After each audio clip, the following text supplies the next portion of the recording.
আজকালকার মার্কেটে অর্থটা প্রচুর পরিমাণে প্রয়োজন।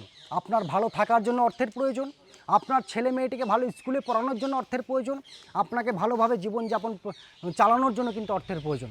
কিন্তু আপনি কি করছেন? ইনকাম করছেন, রোজগার করছেন, আপনি মাসের শেষে যেয়ে দেখছেন আপনার হাত শূন্য হয়ে গেছে, আপনার অর্থ সঞ্চয় হচ্ছে না। এর জন্য দর্শক বন্ধু একটি বিশেষ টোটকা দিচ্ছি আপনাদেরকে। কি করবেন?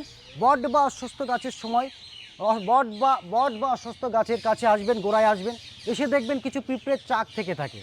সেই পিঁপড়ের চাকে যদি আপনি মধু দিয়ে, ময়দা দিয়ে, ঘি দিয়ে, চিনি দিয়ে একসাথে মিশিয়ে সেই ময়দার দলাটাকে যদি আপনি বট গাছ বা অশ্বত্থ গাছের গোড়ায় দিয়ে যেতে পারেন, যত পরিমাণে সেই ময়দার টুকরোটিকে পিঁপড়েতে খাবে, তত তাড়াতাড়ি আপনার ব্যবসার অগ্রগতি হবে, ঋণমুক্তি হবে, অর্থনৈতিক সমস্যা থেকে মুক্তি পাবেন।